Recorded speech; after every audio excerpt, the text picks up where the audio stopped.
What up, y'all? You know who it is, your boy Kiss. Right now, you checking out the 3-point conversion.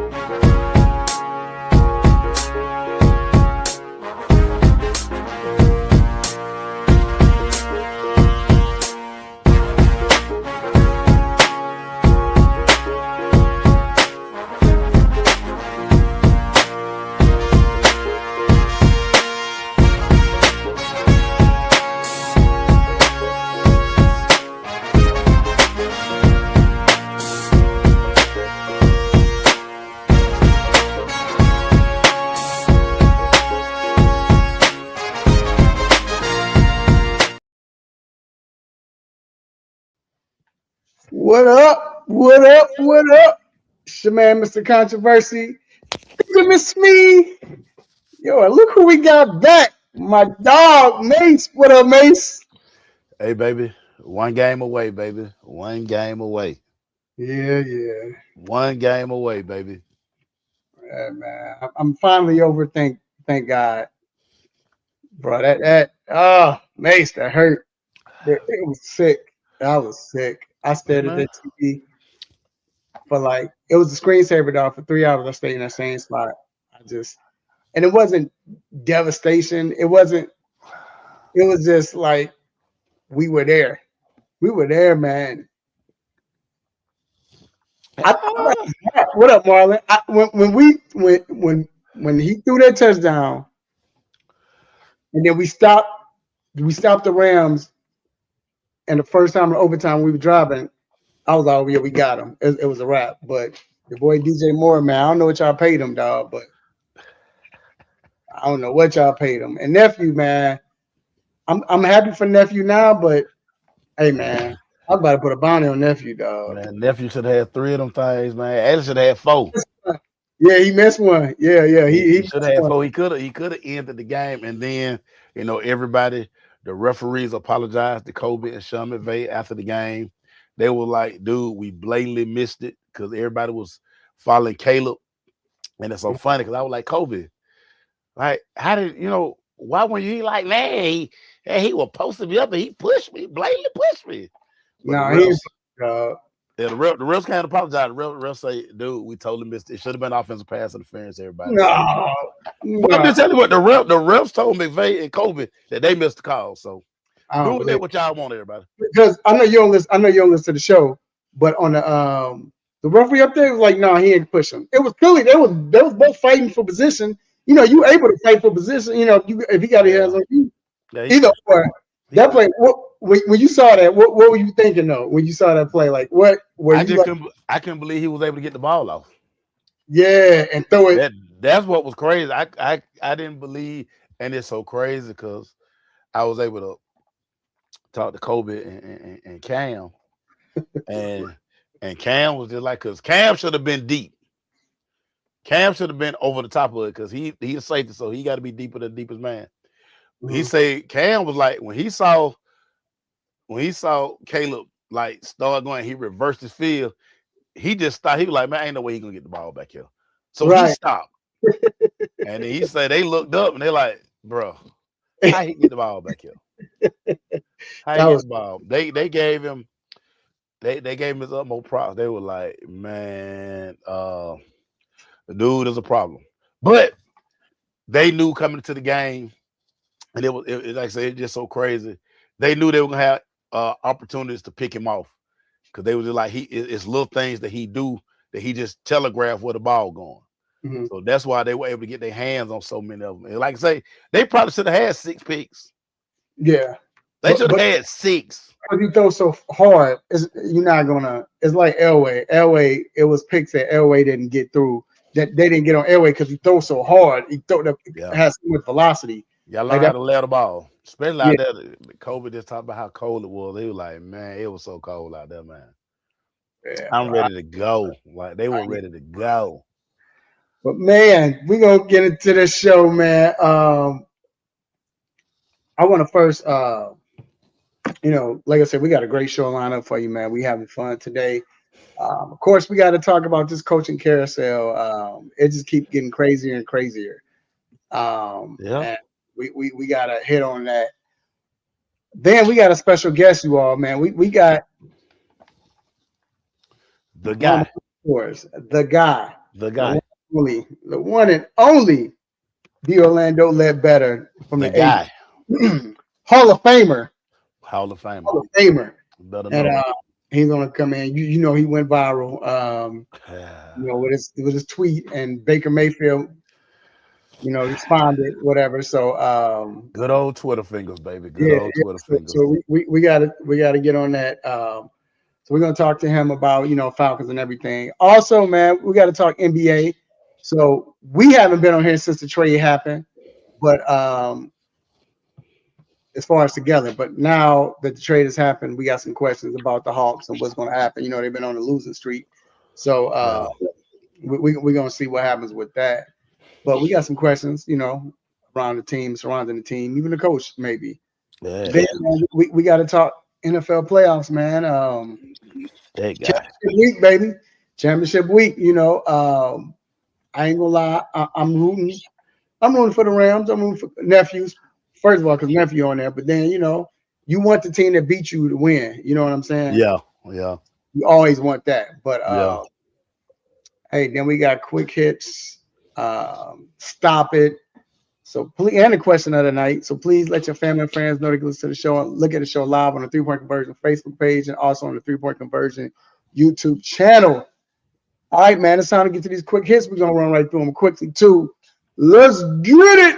First off, Mace, what's going on with the Buffalo Bills on it, dog? He out here wilding. So he is literally blaming the coaches for drafting. Yeah. Struggling, wide receiver Keon Coleman. He hadn't reached his full potential yet. This is that was the second year, right? Yeah. And This year too. yeah, year two. But after being asked about the lack of production, of the wide receivers, he singled out Keon Coleman and said it was the coach's fault. Yeah. They pushed the GM to go ahead and draft him. Like, Mace, when you hear that, like, that's pure bogus. That's being bogus. I don't get why. I I mean, don't stand it. it's like that episode of The Wire when Weebay basically was like, "Listen, y'all already got me in for life. I'm gonna just take all the murders. You done fired the coach. They might well throw all the bodies on them. Right. They wanted him. We got a whole new regime coming. We probably gonna get him out the building too. So I mean, this is part for the course for general managers. I talked about this a couple of weeks ago. How like this is a backstabbing business. Think about GMs sit in the press box with owners. Think how many times they like, man, I wouldn't have did that. Or just think about how many times they stab the coach in the back. I mean, they got more access to the owner. They're like that voice of reason. So, I mean, fire McDermott. So, might well let him. He got to fall on the sword for everything. So, yeah. That's all this is. Like, man, attach it to him. What up, Greg? And call it a day. Yeah. What up, cuz? Yeah, it's just. But like I said, that's crazy work right there. That's.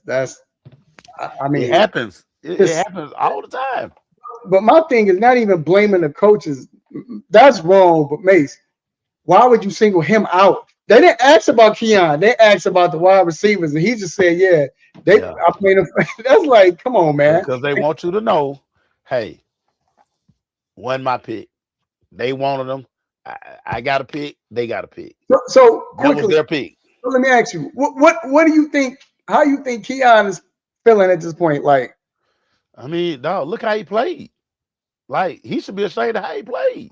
Yeah, true. But I'm just the fact that you did, like, it ain't like all of us played, like they all played good, and I'm the only one. So, but the single. Well, you're a second round pick. They brought you in to be the guy.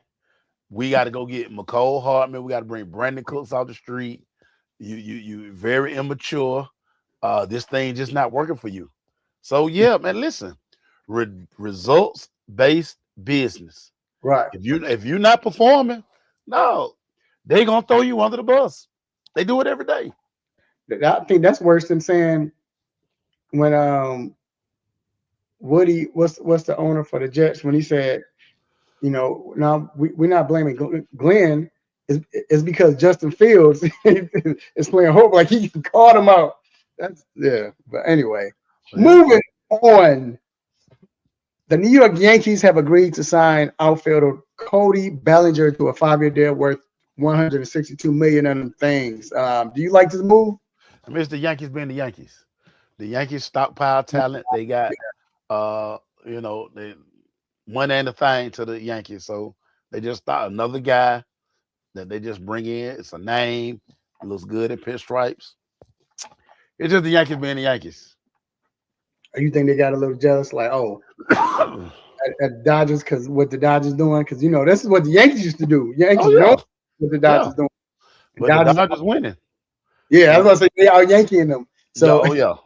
Like, we picking the wrong guys. Like, come on, we got to get back in this thing. So we'll see. But this is like one of just the Yankees cost of doing business for the Yankees. This is what they do. Yeah, it is. It is. And then last but not least, I think it's Maryville High School basketball player Adrian Stubbs scored 100 points in 3 quarters. He scored it in 3 quarters.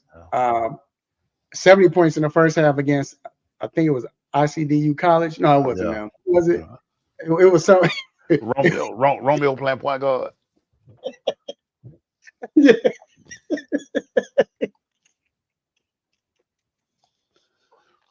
I don't know who was. I gotta find out, see who they were playing for. Wow. Anyway, 100 points, man. That's 70 points in the first half is wild. Like they used to say a long time ago, man, he was wheeling. Yeah, he taking all the shots. He wheeling. He only 5'10", Man, he definitely had the green light. Like they were like, bro, take every shot. We don't care what's going on. It must have been his birthday or something for them to be like, go ahead. Or he just got hot real quick and they were like, hey. Because my thing is, usually when you hear somebody scored over 100 points, like when I can see Cheryl Miller doing it, because Cheryl Miller got height, and back then they playing against, or when Wilt get in the NBA, he 7'2", whatever he is, and everybody else 6'3". I get it, but this dude 5'10". Like, come on, man. Like, I don't care who y'all play. Whoever they play should be ashamed of themselves to let somebody score. I'm like Barkley at this point. Hey, you got 50 on us in the first half already? Oh, no, you taking one. Yeah. You know what I'm saying? Yeah. There's a hard fouls out there. Yeah, right. You're not about to embarrass us. It's hard to score 100 in your backyard. Right. So he doing that in a like a regulation game. Crazy. Like hey, they were just feeding. He was the only one shooting. I want to see the stat sheet. Me too. Look, it's hard to score 100 points by a player on a video game, on any video game. That part. Yeah, so it's like I don't get it. Like I said, he's 5'10", so he had to be shooting threes. Wild times we living in. I don't know, Mace. I can't get it. Anyway, that wraps up quick hits. All right, man. Let's get to this hot topic, man. Let's talk about this coaching carousel, man. And at first, let me just ask you: Did you expect, or not even expect? I should ask you this: why do you think we've seen so many coaches get fired? I mean, and we know it's a copycat league. So, do you think it's because of that, or what? I think in a lot of these instances, the message got stale. You look at a few of these teams. You look at Buffalo, especially in a year where it's no Mahomes, no Lamar, no Joe Burrow in the playoffs. Like, come on, like I got the quote unquote best quarterback left in the tournament, right? And we still can't get it done. And I just think with McDermott, they just felt like they hit the ceiling. Like he's taking this team as far as he could go. You look at Harbaugh, just the message, 18 years, message stale. The Steelers, Mm. You know, the message still like you got to reinvent this thing sometime, and it's only so far that these teams can go before it's time to, we got to bring in a new voice. We got to bring in a different direction because everybody's gotten used to this message. The standard is the standard. All the same cliche. Like how many cliches can you come up with? Right, right. So I just think for a lot of these teams, and especially Buffalo, it was like, bruh, we have gone McDermott. We keep hitting our head on this proverbial division round ceiling. We can't break through. Now let's see if we can get a guy, because I mean Josh is still in his prime. Let's see if we can add some pieces, and let's see if we can get him over the hump. McDermott just couldn't do it. So I just think with a lot of these jobs, teams like the voice stale. Let's move on. Like we've done all we could do. Time to move on. And that was the key. That's why I said I wonder if it was they did it. You know what? We might need to do that because, like you said, Harbaugh. Even Stefanski being we knew what happened with Stefanski. I mean, it wasn't voice. It was he got to go. I think he even sabotaged himself and trying to leave. I believe. Yeah.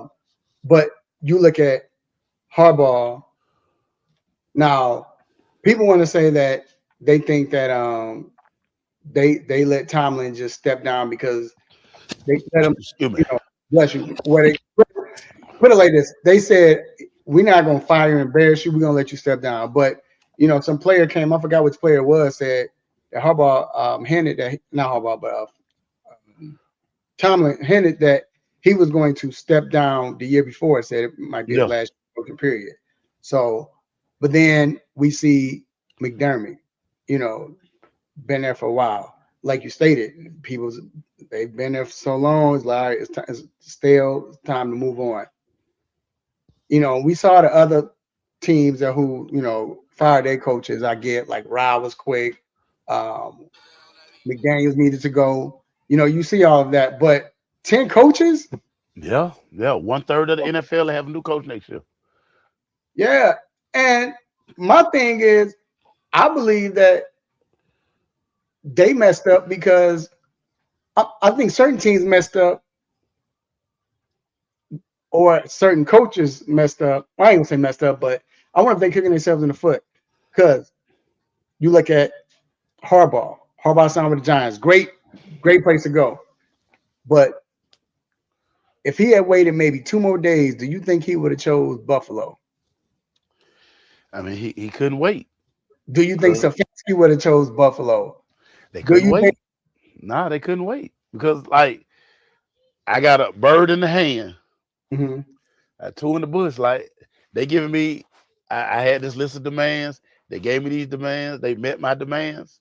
I'm taking this job because wait around. So what if I wait and then he don't get that job and they keep McDermott? Right. Because it kind of shocked people that it didn't shock me, but a lot of people kind of like, dang, they really let him go. I mean, it made sense. I mean, like you said, it made sense, especially this year. Yeah. Especially this year when you had your chance. But go ahead, finish. Yeah, but no, I'm just saying, I can't sit around and wait on the opportunity to coach this guy when they already got a deal in place. Yeah. Because I'm ready to get to work. Because you got these collegiate bowl games coming up, combine right around the corner. You got to get to work. Because this is going to fly by. We're going to be in April. It's going to be time for NFL draft. So the sooner that you can get in place and start working, the better it is for you. Right.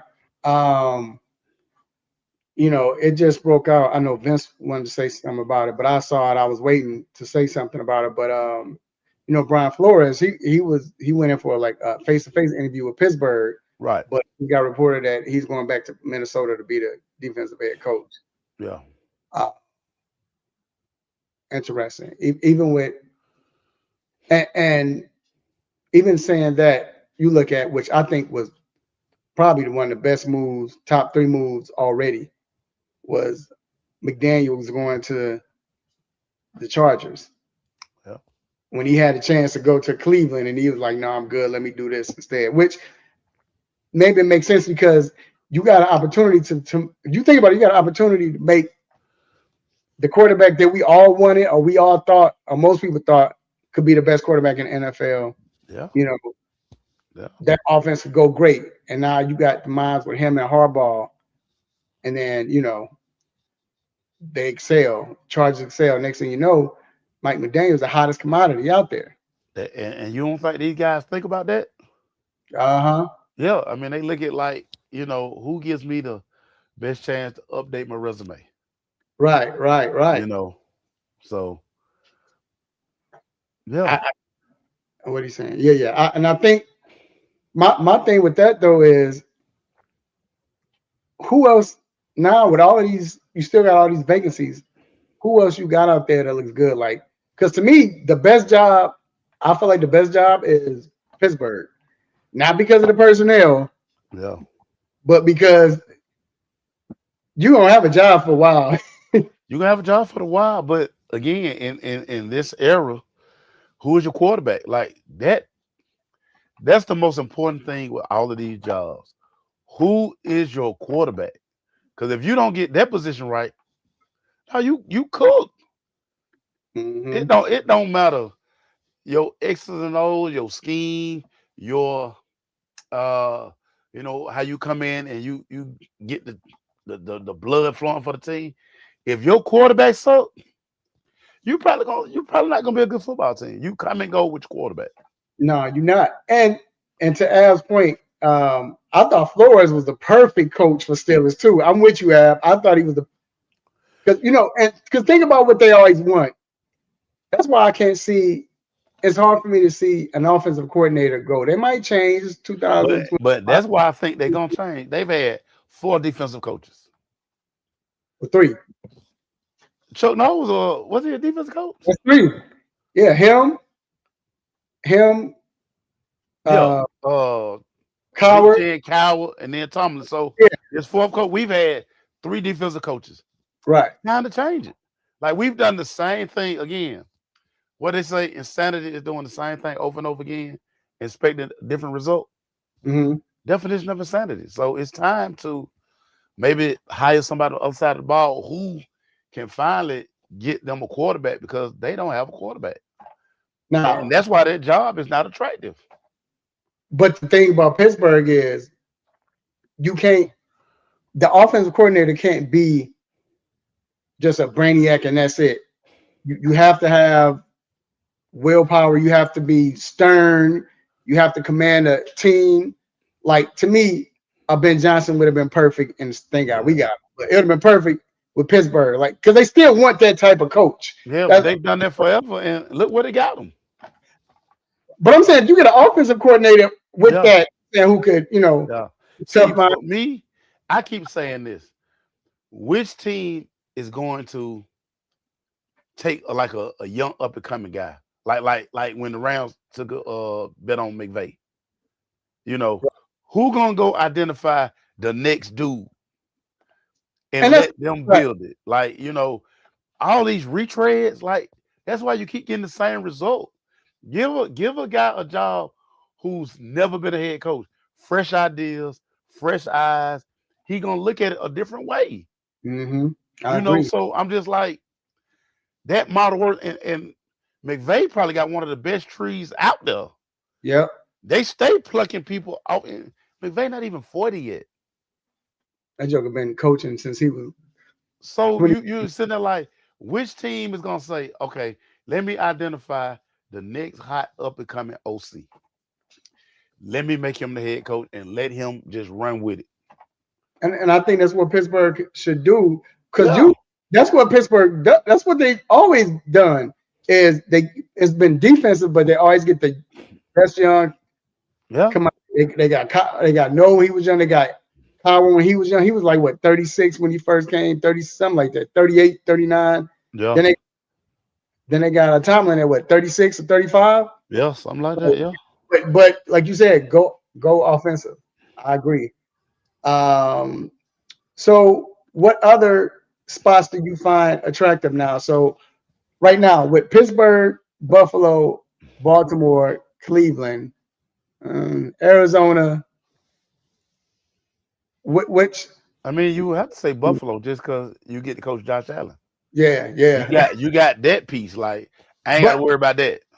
But I mean, you still got Baltimore too with Lamar. You know, Man, Lamar on the other side though, man. Like Lamar just not, and like Lamar not giving. It seemed like Lamar on the other side. I mean, that's what it seems. And do we know that he can adjust his game? Because we've already seen it. When these mobile quarterbacks lose that mobility, what do they become? I like Lamar. I love Lamar, but he's starting to get hurt every year. Now you kind of question it. You hear whispers and rumors that do he really love the game? Like he do so much other stuff outside of focusing on football. Like a lot of people think he don't love football. Crazy, but that's just. I mean, that's what if you listen to people in Baltimore, like if you listen to Baltimore radio, it's a lot of people think Lamar very immature. Hey, but hold on to what you're saying though. What you said, that's why you bring in somebody new to change it, because it might be getting stale over there. Yeah. Same thing, we're running the same plays. It kind of gets boring, especially when you're not winning. It gets boring. So maybe you need that person to come in to make the locker room feel different. You know what I'm saying? Hold them accountable. I mean, again, you hear that, like it's a different set of rules for Lamar. Right. I mean, that's just, those are the narratives that are out there. So right. Do with that what you want. Right. Yeah. I agree. I still like Cleveland though. I mean, I like Cleveland because especially if you think Lamar's that dude. I'm not Lamar, but Shador's that dude, because you got a young quarterback, got the young wide receiver. I mean, you got the young tight end, and you got a young running back. Look like he's going to be pretty good. But you got the Deshaun Watson thing hanging all over your head. He gonna be there. Yeah, he gonna be there. I don't know. You can't do nothing about that. He there. How many more years he got? What, 2? Well, they can't really take him off the books to the year after next, 2027. All right. Hey. That's why look.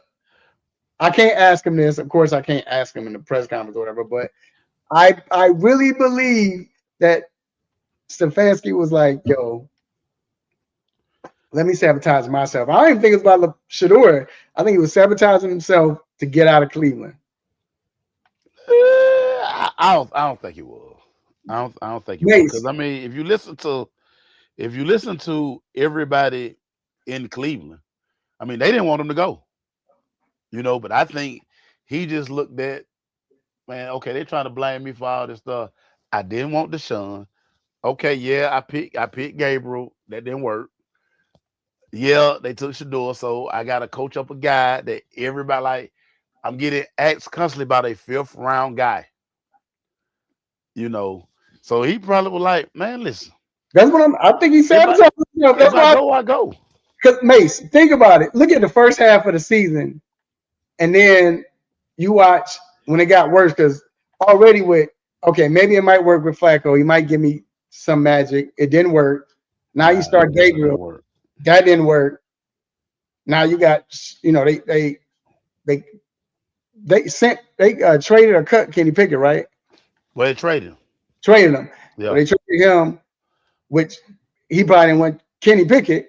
Then you bring in Shador, then all this stuff. You can tell by the plays he was running. You ain't never seen Stefanski run, take the quarterback out and had a running back. Yeah, because I mean, listen. Never see that. Shador won this guy. But I don't think none of them guys was his guy. I don't think none of them guys was his guy. You think what all them quarterbacks, and he stuck with them. He got 18 quarterbacks. I don't even know. I'm just wondering, but I feel like it might even be the fact that I don't want Shador. It was the fact that, bruh, you wasted a 5th round pick on somebody we could have used for the team. We got 18 quarterbacks already. And I mean, again, so a lot of the brass in Cleveland if you're gonna fire Stefanski, fire Barry too, because he just as much to blame. Like, and that's the back and forth in Cleveland. Like, why does Andrew Barry get another year? Like, this roster just as much his fault as anybody's. Right. Like, they really didn't want to let Stefanski go. So Stefanski lands in a much better situation. He don't have a circus anymore. So, Gabriel was his guy. Stop that. Gabriel was his guy. Gabriel was his guy. I don't know. I don't know if he was upset at both picks or he might, when they picked Shador, then why we picked Gabriel? It might have been They picked Gabriel first. I know, but that was his guy. It was like, okay, you picked Shador, but we got Gabriel. Like, we wasting picks here. Yeah. And the team, such as life as the Cleveland Browns. This the Cleveland Browns we talking about. Like, that's why I think function at his best. That's why I think he sabotaged himself at the second half of the season. Like, man, let me get out of here. Well, I mean, listen, as a former offensive coordinator, it was guys I was like, man, I don't want that dude, man. Let me go recruit me a quarterback. Because I don't like none of these dudes, man. Let me go get my own quarterback. And like I was saying, Mason, remember we had a debate. I don't think the owner was I think he had his hand in all of these quarterbacks because that's what he loved quarterbacks. He loved quarterbacks. Ab, it don't matter now. That man gone. He got a clean slate down here. He finna run with Kirk Cousins and find him a quarterback. So man, it don't matter. You know what I'm saying? But he wanted Dylan Gabriel. Y'all can stop the cap. Y'all can stop that. Tune in to Cleveland radio. They'll tell you Dylan Gabriel was his guy. But I ain't gonna hold y'all. Y'all just be typing on Beyonce internet, but I ain't gonna hold y'all at all. I ain't gonna hold you at all. So with the now with the, let's go back to Baltimore. You got a Lamar Jackson, like you said. You don't know. You personally don't think that he might not be that guy or whatever, but or he might not be that guy anymore. He might not be in love with football anymore, but you still got Derrick Henry. Wait, what did he say? Listen, Cleveland radio, they're talking hell about. Oh, right. You have Derrick Henry still, but the defense, they were just hurt. The defense was injured all season. That's why they look bad. Oh yeah. But I wonder, like they're talking about Todd Monken. No, go with somebody else. Let's change it up. Right. Because now I think even with the GM, you need to go a different direction. Can we get some receivers? Yeah. And isn't it funny how I know a lot of people are gonna be mad at me about saying this. I don't care. It's my show, whatever. They treating Josh Allen in Buffalo how they used to treat black quarterbacks that ran. You don't have no wide receivers. You might get a tight end, but no good wide receivers. No. Look at Allen. Look at. I do like what's my man at number 4? I can't think of his name right now. I'm looking dead at him. Zay Flowers. Zay. I like Zay. Yeah, but he's little though. He loves. He not. Yeah. So they got to get a number 1 guy. Yeah. And they keep bringing old guys with names to help, and it's not. It's not. That ain't it. It ain't it. So that ain't it. So that's why I say with Todd Monken, nope. Get somebody young. I would get somebody who hadn't even been in the building because it's like if you bring Monken, you still leave. Like you really want Lamar to be uncomfortable. Like let me get Lamar uncomfortable so Lamar can lock back in.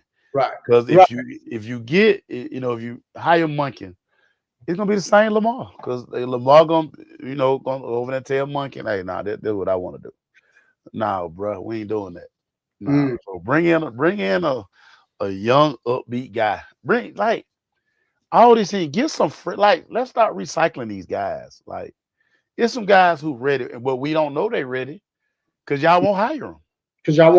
Yeah. Because like they still talking about Kubiak. Brady can't get no job. Do you like the fact that Buffalo was looking at Dabble? Yeah, it makes sense. He helped develop Josh Allen. So that kind of makes sense. But if you just look at Dayball's tenure in New York, he like an emotional, like he got a lot of Carl Thomas tendencies. He's too emotional. So I mean, do you want that? And like I said, even though he did, but he was the OC. Now Right. we've seen him be a head coach. Not Right. that good. No. Now maybe he learned and he's gonna adjust, but I mean, I wouldn't hire him. But I can see it because he's been there. And again, he kind of gets credit for the development of Josh Allen. So, And then nobody took the Oakland job yet, right? I mean, Las Vegas job, right? No. That's just they needed. I don't know what they're gonna do with that, but look, they got the number 1 pick. So to me, that's another good job to take, just because you get to start over, you get to start fresh. Yeah. What quarterback I know we ain't on the college? Yeah, man. David Webb gonna get a job. Y'all keep laughing at my dog. David Webb finna get a job because he hot out here in these streets. My dog. Love me some Davis Webb. Yeah. Do you like the Las Vegas situation though? I'm starting over. I'm starting like. I mean, you got number 1 overall pick, so you're gonna get Mendoza. Yeah. There's that. I mean, you that's a tight end. Got tight end. I mean, whenever you got number 1 pick and you're able to draft like the quarterback, that's a good job. Yeah. So so if I'm ranking them right now of all the jobs you got, I would say Buffalo, because they're still right there. You know what I'm saying? Josh Allen. You got Josh Allen. You walking in the building with Josh Allen's quarterback. You don't have the quarterback question. That's answered. Right. So I would say Buffalo. Still put Baltimore there. I like Cleveland, but if depending on if you're a young coach, the reason why I go with Las Vegas, like I said, because you get to start over. Is no pressure. Right. There's no pressure. Usually Davis, the type of person Davis is, he rocks with you. You know what I'm saying? So I would do that, then Cleveland, and then Arizona as my last. Do you agree? Or Arizona definitely the worst job left out there. It's a terrible job. You talk. Everybody used to talk about Cousins' contract, or Watson still holds the ring, but with Kyler, I don't know what you do with Kyler. You move on. You see what they did, man. Get that man up out of here. Yeah, I don't know. So get that man up out of here. But all right, man, we gonna move along, man. I gotta bring in someone I look up to, man. Our guy, mentor for me, Hall of Famer. Tell it like it is. Hey, I've never, and I mean this with most respect. I respect him because I've learned so much about him, just to be who you are.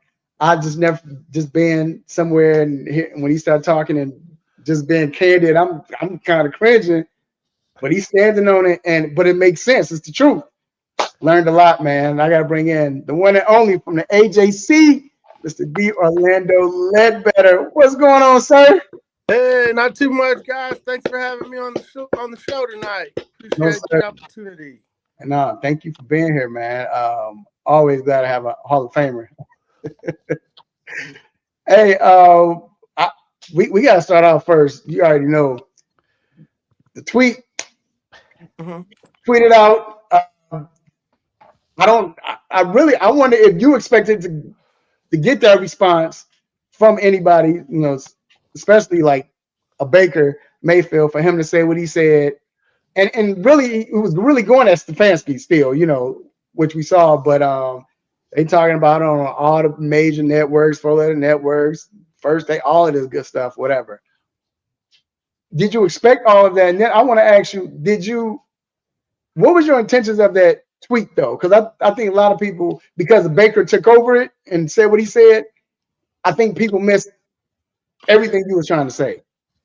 Yeah, the whole point of the story is just a regular tweet in the regular course of business for me. Tweet not my story. The story was about the 13 starting quarterbacks in Cleveland and how Stefanski had to put up with 13 starters one year he had to start 5 quarterbacks, and that was the year they went to the playoffs. You had Baker the first year and went to the playoffs, but that was like the failed quarterback situation. Baker and Watson, led to the coach playing 13 starting quarterbacks. So, Baker took exception to the failed part. Like, called him a failure, but in the stories, there's nothing about him failing. It's a failed quarterback situation. Right. And so, well, he's all in his feelings.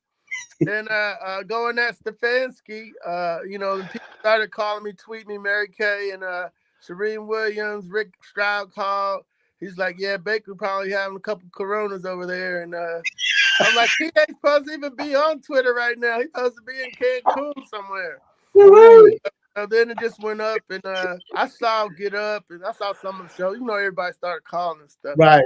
No big deal. I used to go on all those shows, and so it ain't Steve's my boy. Stephen A. was helped bring him up in the game. So, I ain't tripping about trying to be on the big shows and stuff. I'm just trying to hold it down here and cover the team these days. Right. And just real quick, Mace, like you said, it wasn't, you were just saying it was just a failure how everything went down.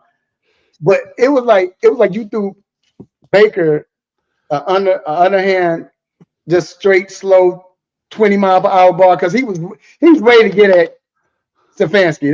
That's his whole. When he saw that, he was ready. It had nothing to do with you. Like, he briefly mentioned you, and boom, I can't wait to see him twice. So how do you think that's going to fare though now with that? Because now you have, Saints has always been Falcons rivalry. Even though Carolina lately has been, Falcon fans don't like Carolina in a sense, but the fact that now you got this, if you want, I call it football hatred with Baker and Stefanski. How do you think that will play out now? Well, Kevin is real low key in the pressers, according to Mary Kay. So he's going to try to blow it off. And before that game, Baker's probably not going to say anything. And so that's all we're going to be left with is this tweet. Last year they opened the season against each other. So maybe it was up here, I think. Right. Yeah. And so maybe they open the season down there this year. And Kevin Stefanski makes his debut against Baker. And then I'm texting my Cleveland people, and I'm like, he's either going to throw for 600 or 7 interceptions. One Baker, well, good Baker versus bad Baker. So that's it. Well, and then they probably, he added a little spice to the rivalry. That's always good for business. That's all it did. D-Led, were you shocked at the initial response to the Stefanski hiring? It just seemed like everybody in Atlanta was just like in an uproar when Stefanski was named the head coach. Did that shock you? Yeah, can you hear me? I can't hear you, Maceo. Okay. Raphael back. I might have to go in and come back out. Yeah, I can hear you, Mace. I can't. Can you hear me, D-Led? Can you hear me? I can hear you. You might have to go back in and go out. Yeah, let me do that. I'll do that real quick.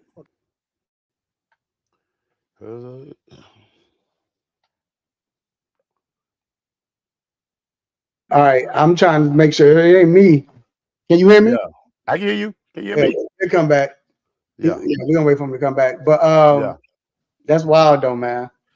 That's wild, and you don't expect to go viral, but you go viral when you least expect it. Mm-hmm. Yeah. All right. Can you hear us, D-Led? Can you hear us, D-Led? Yes. Mm-hmm. Okay. So, D-Led, my question was, were you shocked at it just seemed like it was such a negative response to Stefanski getting the job here in Atlanta? It took me by surprise. I was just like, y'all don't like this hire? Did that surprise you? No. Because he had a losing record. You just got rid of a coach with a losing record. He did some good stuff in Cleveland, but wasn't no sustained winning there. But when you dig a little deeper, you know why it wasn't. It wasn't because of him. Right. The administration up there gave Deshaun the worst contract in NFL history, perhaps. And then the suspension, then the injury, and then another injury that took 3 years off of it. He started out 5-1, I think, when he was playing the first year. Right. But yeah, those two things up there kind of, the owners decided to go replace Baker, and I'm sure they didn't do it without his approval. Now that we know Baker got love for him,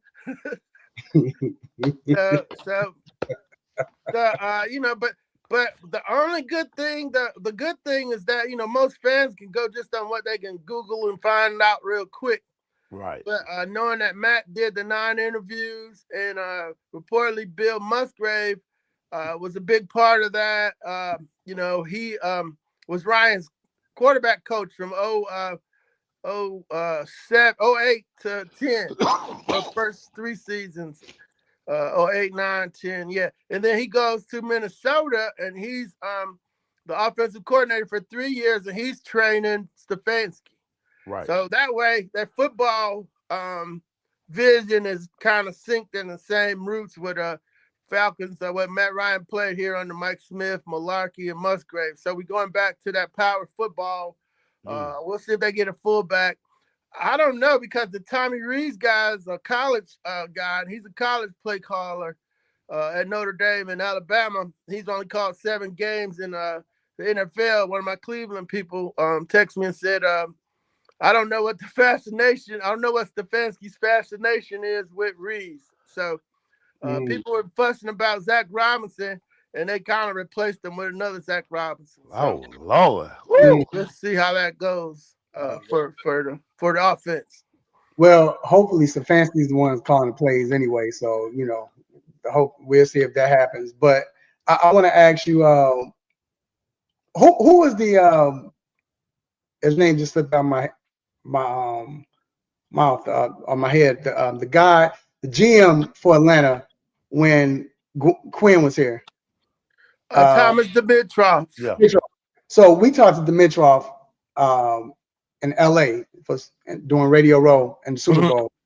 And Dimitroff, we asked him about, because there was a couple of GMs that got hired, like during the process of the team hiring a coach, or even after the coach. And Dimitroff said that's a no-no. It won't work. It won't go well. It won't work well because that's not his guy. They might not be in sync.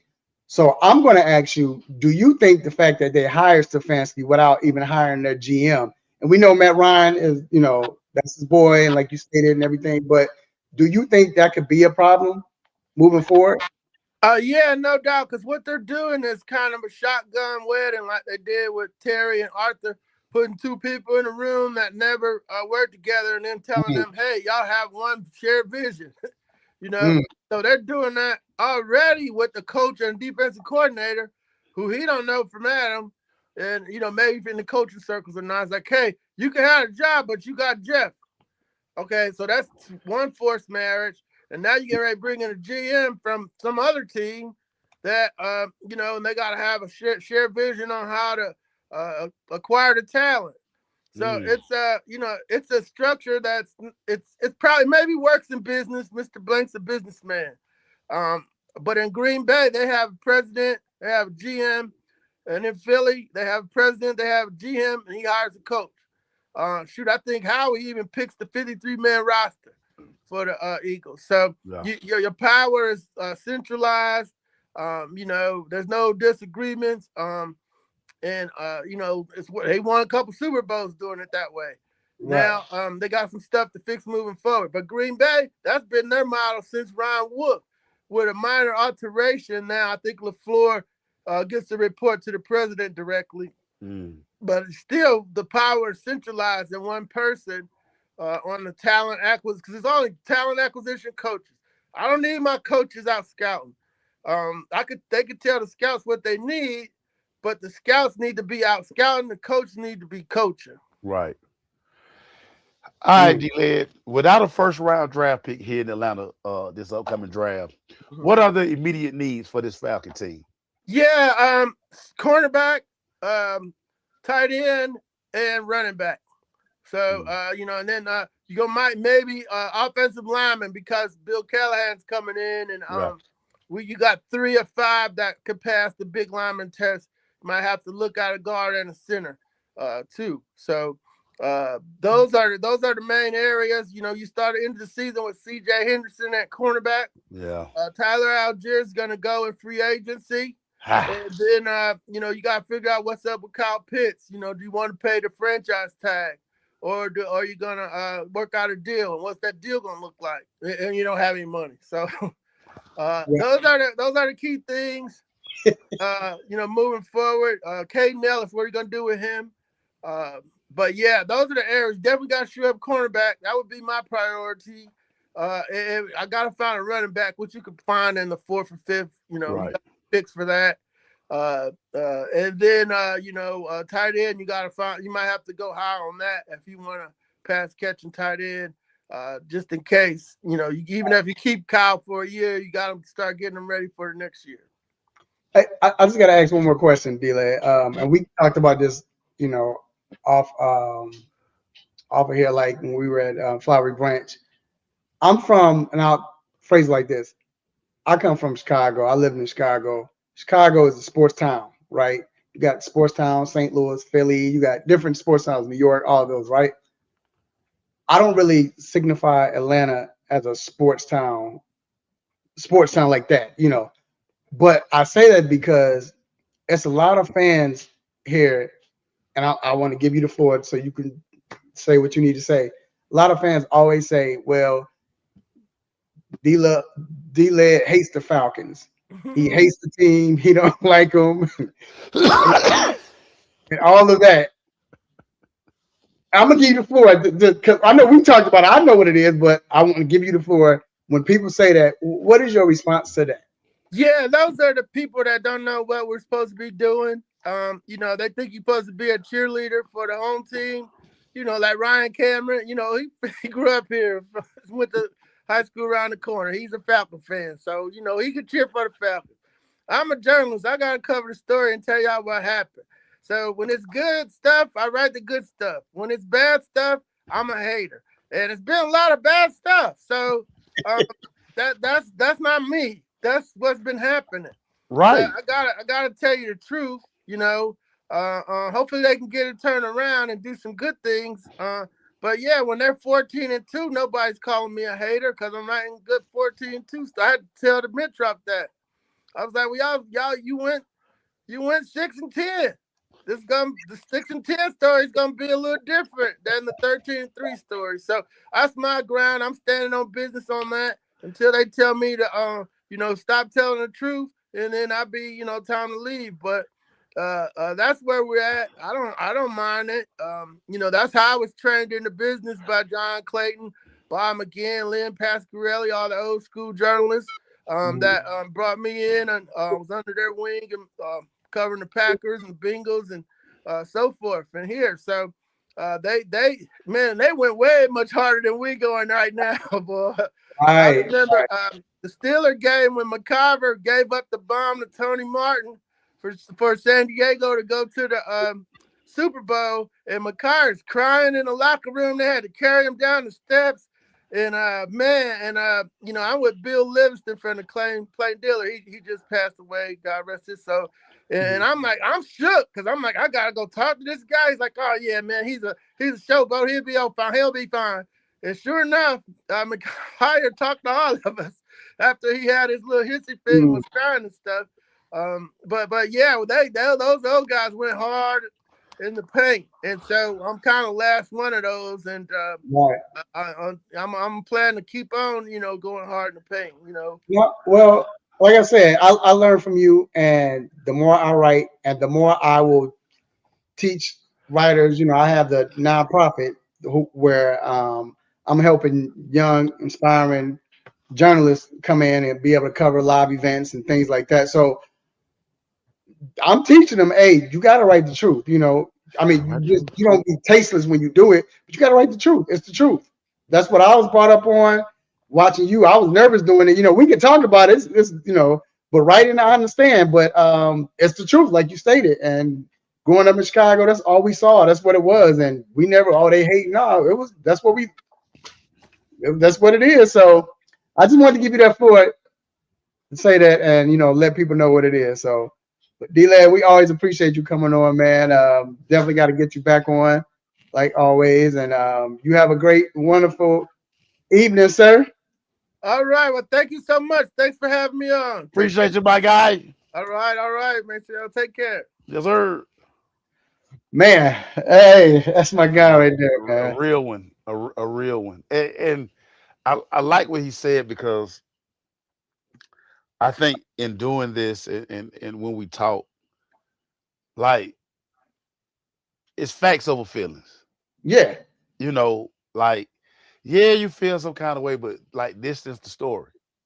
right. Like, this is this the story. And again, listen, when everything is going great, yeah, you're gonna get great pieces. But when it's bad, I mean, we gotta tell it like it is. We gotta tell it like it You is. gotta tell it like it is. I remember coming up, you couldn't wait to read what whoever the head journalist was in Chicago. I can't remember who it was, but I couldn't wait to see what he had to say, because I agreed. You know, when these days everybody, he hating, there you go again, hating again, and no, that's not it. Telling the truth. We is So right, Marlon, the truth is uncomfortable. You know, it's always funny, and like I said, I had to learn, just let people have it. I'm on the phone. I talk to people all day. I'm not just throwing stuff against the wall like everybody else. Like, if I said it, I got it from somebody. Like, Right. I'm not just. I mean, the phone, and especially like during these times, got a lot of people in transition, and now they can talk because like they're not tied to Mm-hmm. an organization. They're not tied to an agency anymore. Like, they free agents, so they like, hey man, look, I can't say it, but run with this, because this Right. what's going on. So Right. I mean, it's always funny. Like, I'm not just throwing stuff against the wall, but I ain't gonna hold y'all, man. I ain't gonna. Right. Yeah, the use. And it's just like, with this hiring, and, everybody, I'm just like, the man ain't even been on the job yet. Mm-mm. Everybody like, oh, that's scripted. That's it. Like, you don't know what he gonna be. Yeah. And remember, Space, I was saying it. I was, when he first got fired. I don't know. I think we did a show when he first Yeah, got it fired. made too much sense for him to be in Atlanta. Yeah, I was like, yo, perfect. I think you need to go to Atlanta. Everybody, are you tripping? He just the fact that he took the Cleveland Browns to the playoff twice. And the last time they went to the playoffs was what, 2003 or something like that? Meanwhile, this organization, it's been a long time since they've been to the playoffs. Right. Like, so the nerve of people thumbing their nose at a hire. Like, it's been some lean times in the city. And like I always tell people, when it's simple. You don't like it, don't in September, don't be down at tailgate. Nope. Don't pay for your PSL. Don't be in Mercedes-Benz Stadium. Right. See, you can type all you want, and that's all y'all be doing. That's why I laugh at y'all. Y'all just be typing September. I'm bumping all y'all. I'm like, hey, I thought you didn't like that. And it's just like the Bijan pick. I remember just having argument, man. Well, we got 1,000-yard rush already. Nah, we don't have a Bijan. Yeah, that Bijan. Bijan is totally different. That dude. And that's why I used to always be like, when be like, nah, don't cheer for Bijan now. Yeah. Y'all didn't want him. Don't cheer for him now. And then you got somebody who's gonna really use him. Like, this is an offensive. That's what he does, So I'm gonna answer this question though. He said, was Stefanski a safe comfort hire for Mr. Blank? No, I don't think so. I think it was a hire for Matt Ryan, and Matt Ryan is his boy, but I believe Matt Ryan believed that Stefanski could do, this guy, again, he's a two-time coach of the year. And it's funny because now people want to say, what does that mean? Who's voting? No, you weren't saying that when Tomlin was coach of the year, or whoever was coach of the year. You didn't say who's voting, but now because it's Stefanski, well, who vote? No, you can't say that now. You don't have the liberty to say that.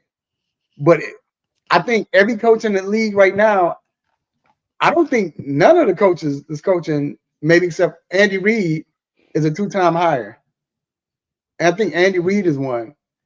I don't know if Tomlin was Tomlin. I don't think Tomlin's a 2-time coach of the year. I don't think so. Yeah, so I mean that's a hard feat to have, you know. Yeah. Meanwhile, everybody, oh man, it's just oh man, it's just politics. It's just politics. Like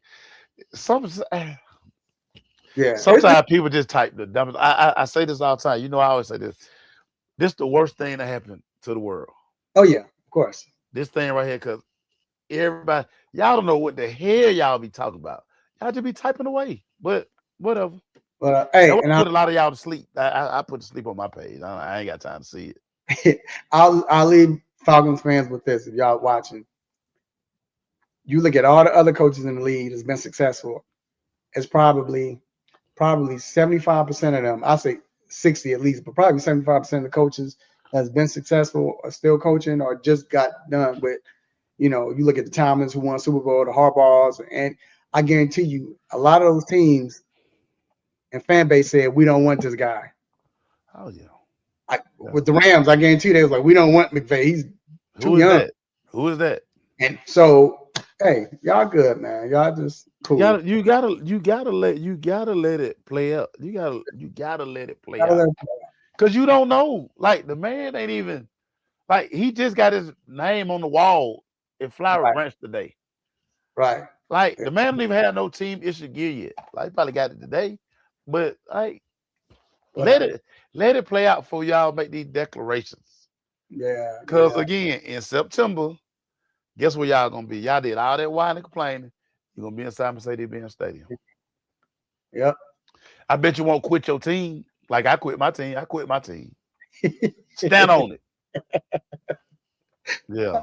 It is now time for the most infamous, the most famous. Stop it. Segment. Mace, I'll go first. I got two quick ones, man. The first one, it's got to go to Jay. Is it Jay Crouch? What is his name? It is Jay Croucher. Said that if Denver wins, he did say if Denver wins the Super Bowl, Stidham's going to be the MVP.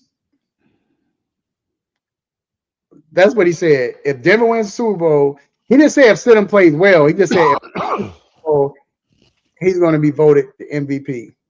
Stop it. I'm going to tell you why that's dumb. Okay, yeah, he's a backup. Did Trent Dilfer win MVP? No. No. So I don't understand why you think that constitutes him to win MVP. I don't get it. My other stop it is, I know this is like last week, but we didn't do last week, so I'm gonna use this. So you remember when Anthony Davis was they were saying he's gonna have surgery, he's gonna be out, most of the season, if not all, because of hand injury. Then when his name got hot and they said, he could be a target to be traded, right after that, Anthony Davis won't have to have surgery. He only missed 4 or 5 weeks and he'll be reevaluated. Stop it.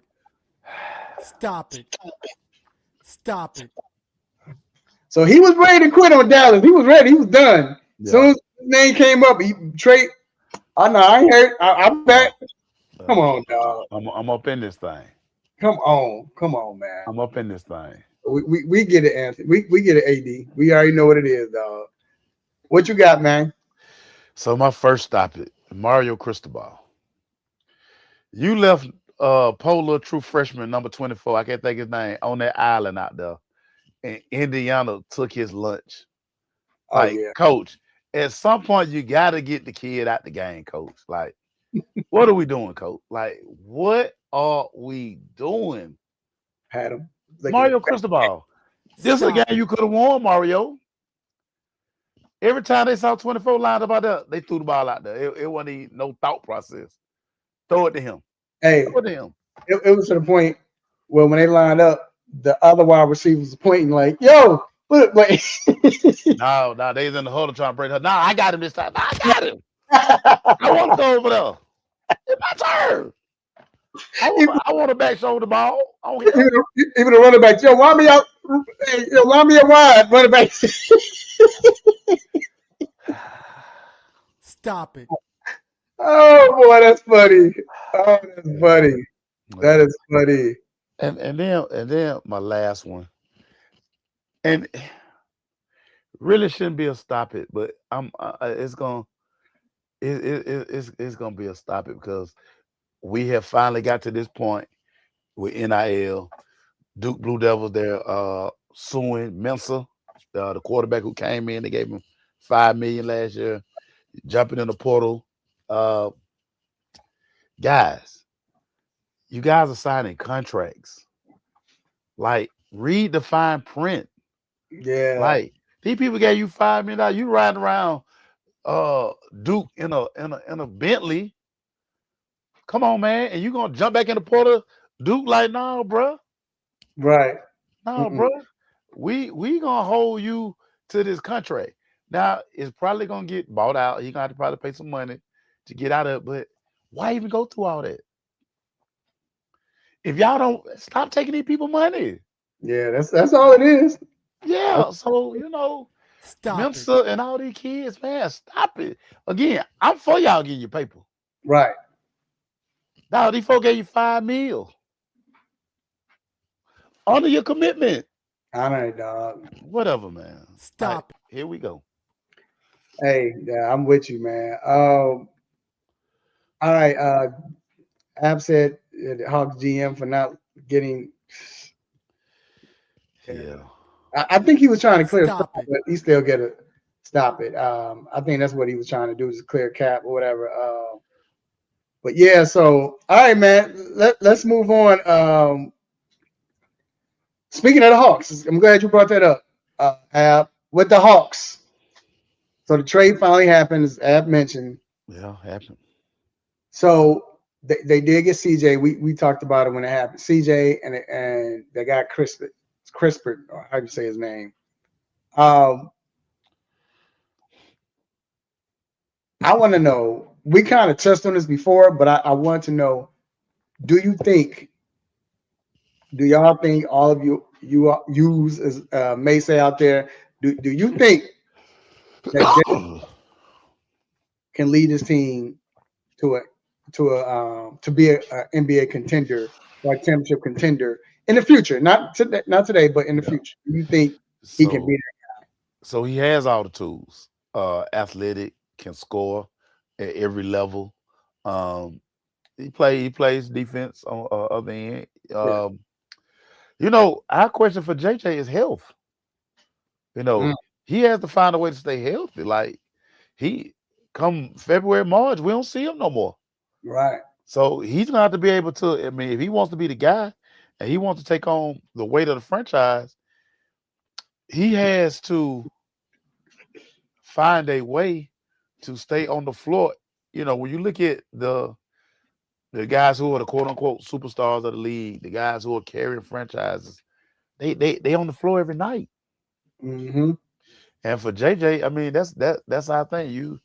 You're kind of the de facto face of the organization right now. You're probably, our best player, probably.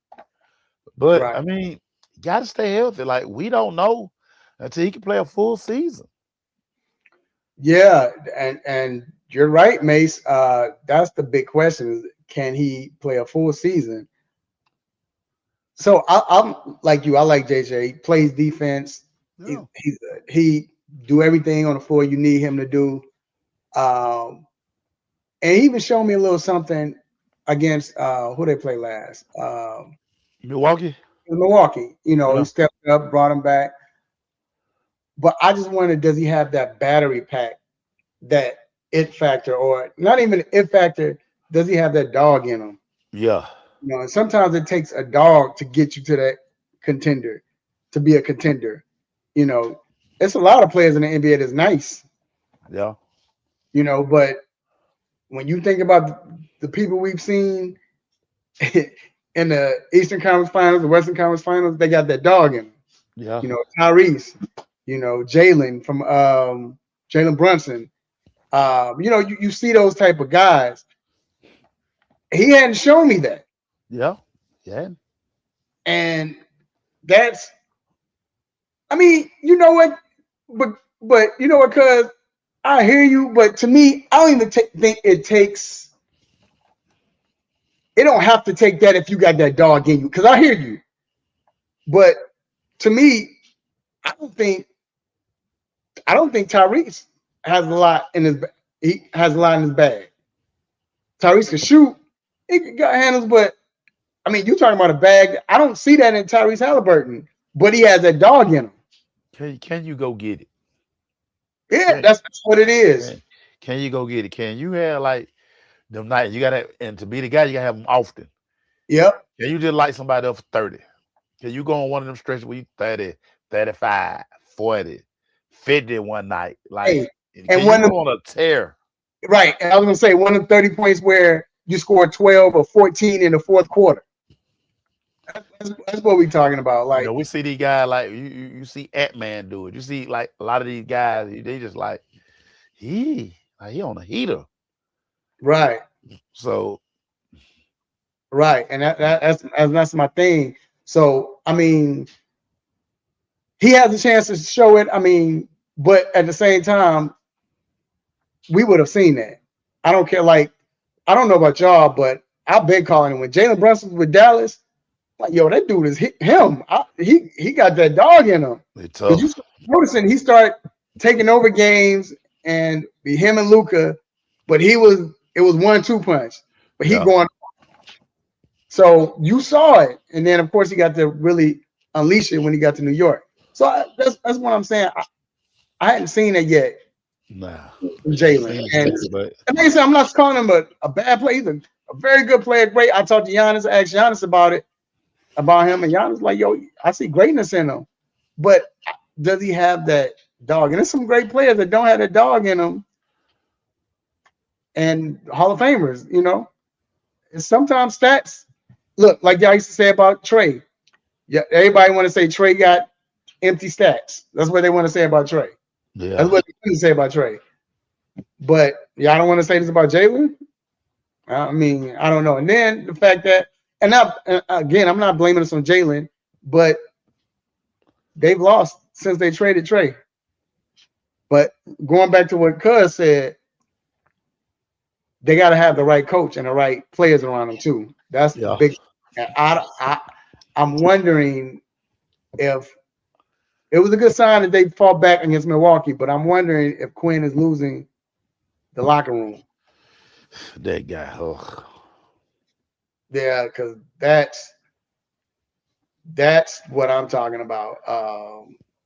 Yeah, I think they need to change that before anything. Get him the right coach, you know, so he could be put in the right position or whatever. But and they get better players. I mean, because I think, you know what, I really believe that Porzingis was just brought in because they lose his contract. I mean, his contract fall off the books after this year. Right. So I think they're straight, you know, they're okay. I think the Hawks are okay with that. It's like, whatever. We was able to move that other money. We're going to have money. But the problem is, who comes to Atlanta, Mace? $1 million question. Who comes to Atlanta? $1 million question. We're gonna have it to blow. We're gonna have money to blow. Hey, what they call it, South Peach University here. So a lot of players don't like to come here anyway. But I'm just being honest. Yeah, if you married, a lot of people ain't coming here anyway because it's South Peach University. I'm trying to call anybody out. That's what they say. That's what they say. That's what I hear. So I'm just saying. But I also want to bring this up. First of all, I said it last night. Man, did LeBron go ball? Yeah, he close. Yeah, I saw him. Like, I know. Did he cut it off? So he getting there. He warming up to it. That's how I did LeBron. Should have been did it though. He should have been did it, man. Yeah, like, Bron, it's been time, Bron. It's been time, Bron. Yeah, I think once he saw what was going on with Jalen Brown, he was like, nah, let me go ahead and make this. Yeah, I ain't gonna be out here doing that. Just be out here like that. But Mace, let me ask you: is there any team or player so far in the NBA that has surprised you? Ooh, surprise me. Yeah. Ooh. So I'm gonna say this, and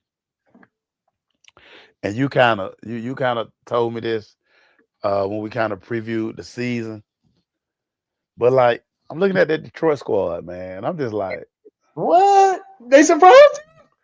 but they surprised me in the fact that like, I kept saying like I think they still like a year Right. away. Gotcha. Yeah. So from your perspective, right. Yeah, but man, like when they on the TV, like you gotta keep watching them. That's told you, man. I mean, you gotta really watch this squad, and you see Cade getting so comfortable, man. He got that dog.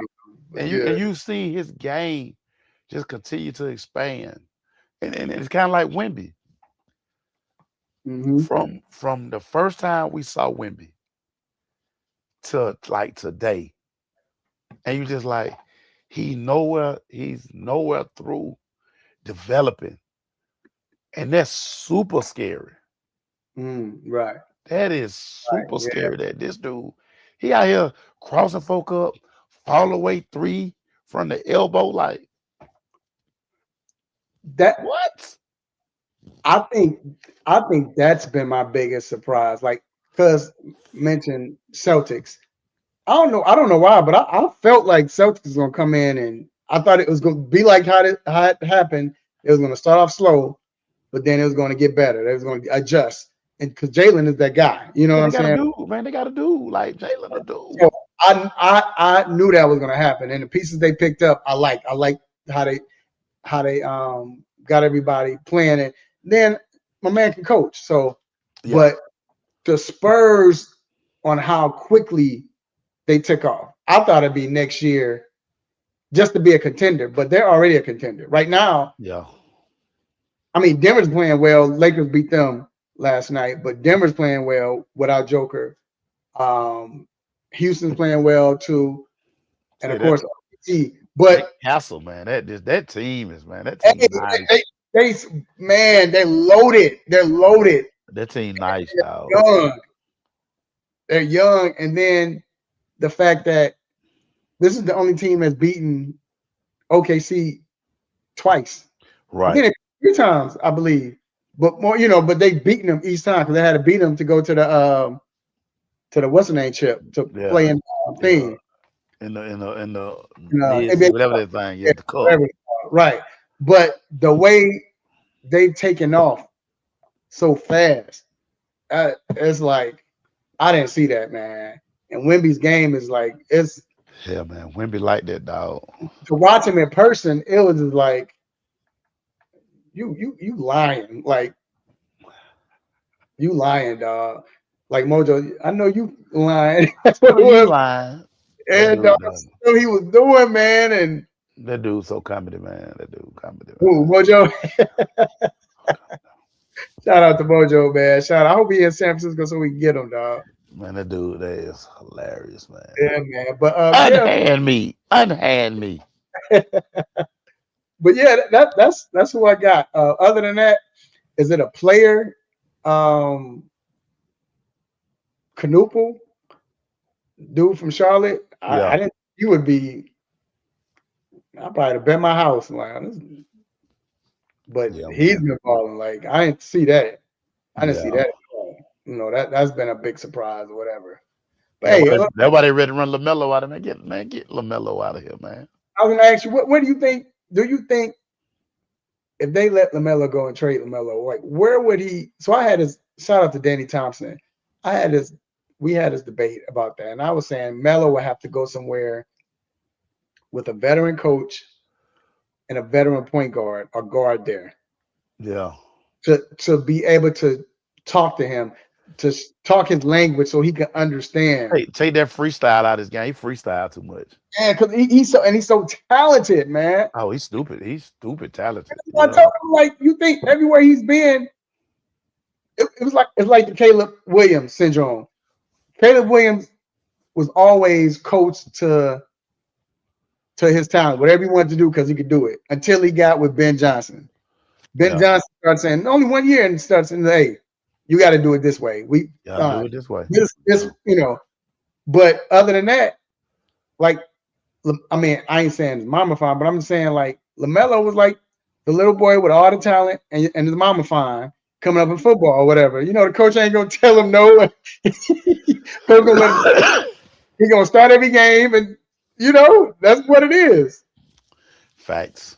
That's what it is. So that's LaMelo. That's how he's been coached when he was overseas. When he came to Charlotte, he was always the man, and they let him do what he wanted to do. So now, if he goes somewhere where it's a veteran coach and you have a veteran guard or point guard there who's done it, who's been good, you can show him, hey, this is how you do it. This is how I believe Melo will listen. I do. I mean, that's what I say. That's just, you can say that's just, no. Danny was saying, no, I can't see him. He's not going to do well anywhere. So I don't believe that. But it has to be a structured environment, right? Where he can stop doing that Harlem Globetrotter stuff.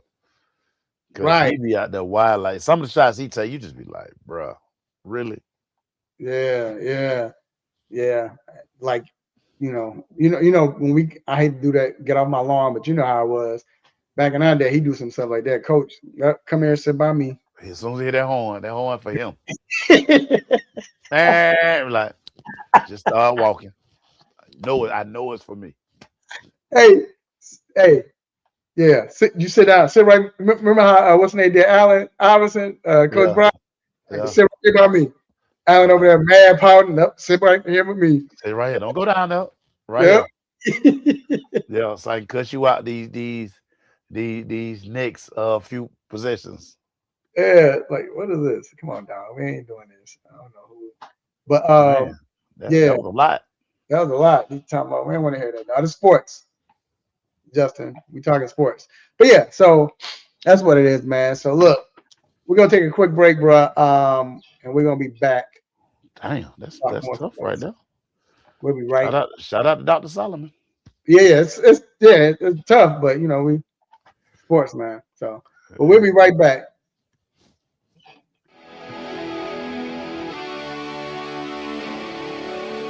Have a sports injury? Need to see an orthopedic doctor? Ortho Atlanta is one of Metro Atlanta's largest orthopedic and sports medicine practices, providing orthopedic and sports medicine care for the whole family. With 37 physicians and 14 offices, the practice provides the highest level of care for injury of muscles, joints, bones, and spine. Ortho Atlanta offers convenient access to a full range of musculoskeletal surgeons and specialists. Ortho Atlanta also offers on-site physical therapy, pain management care, MRI imaging, and workers' compensation care. The Ortho Atlanta surgery centers in Austell and Fayetteville provide cost-effective, same-day surgical procedures in an accredited outpatient center. Hip, knee, shoulder, back pain? Ortho Atlanta has you covered with specialists in all areas. Same-day appointments, orthopedic care for the whole family. Ortho Atlanta, Atlanta's choice for orthopedic and sports medicine care. Learn more at www.orthoatlanta.com. My name is George Iceman Gervin. This is Dylan Brooks. What's up? This is Vince Carter. You're listening to the 3-Point Conversion. Check it out.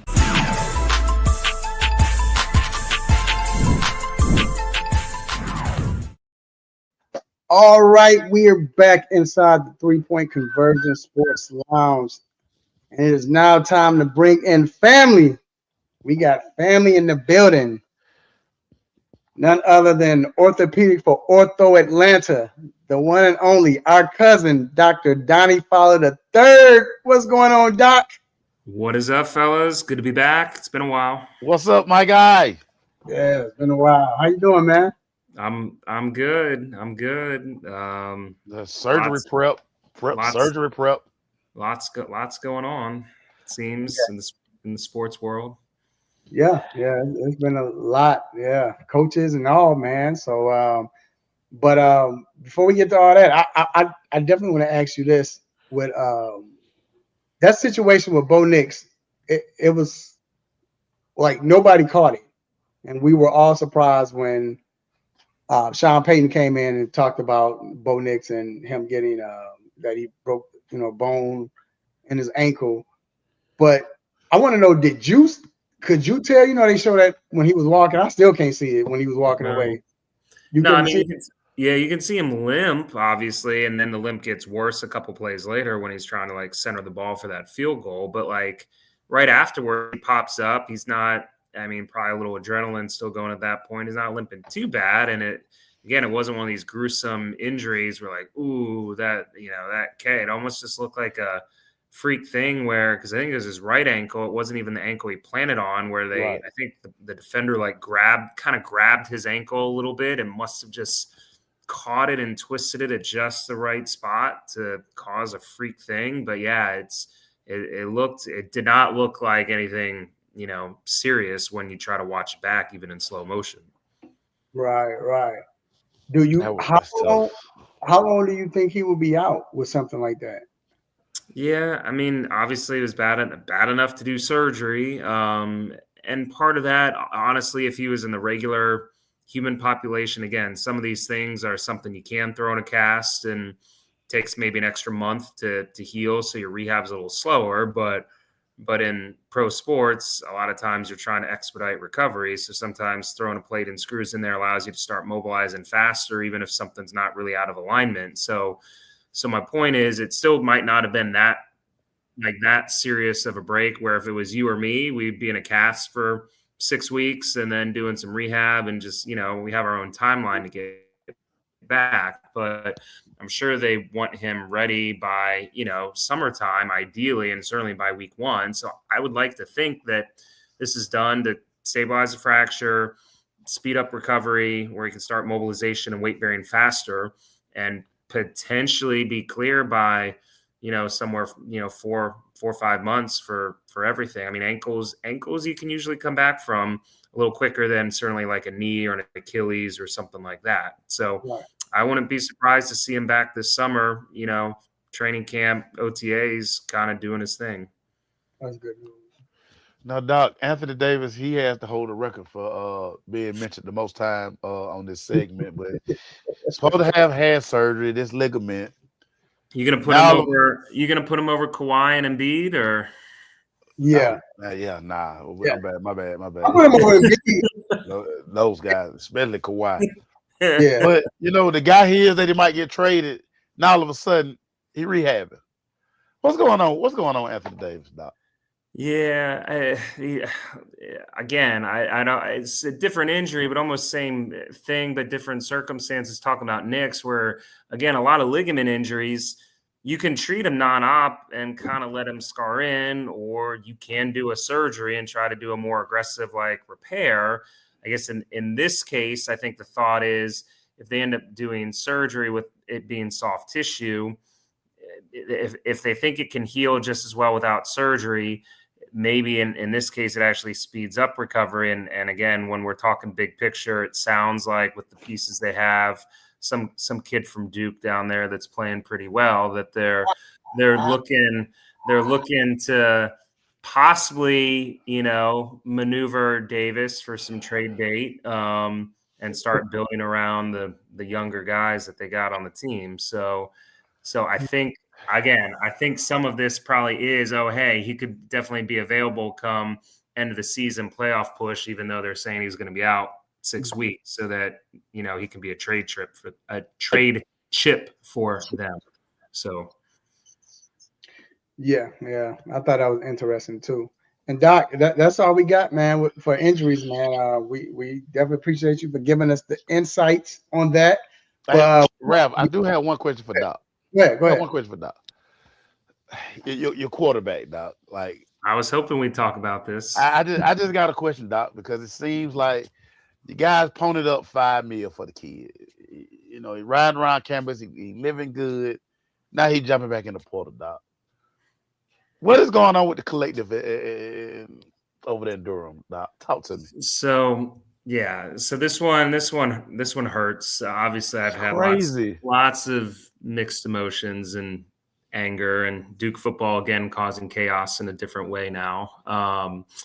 So one, I think no matter which way this case goes in the legal system, hopefully it's going to be kind of a final outcry to try to push for some kind of better regulations with these NIL deals and contracts, and are we treating them as employees or not, et cetera. Because, people say, oh, well, Duke stole him from Tulane, blah, blah, blah, last year. They're getting a taste of their own medicine. Well, I mean, no, that's not. I mean, at Tulane, all the teams are talking to these guys, but he entered the transfer portal last year at a normal time. He did not have a contract signed with Tulane. Right. So Duke did everything right, and they had the foresight to actually sign him to a 2-year deal, probably knowing, hey, we're Duke football. We're not Alabama or Miami, where we have a better chance of locking these guys down. Like if we only buy him for a year, we know if he has a great year, he's definitely going to go to a higher program.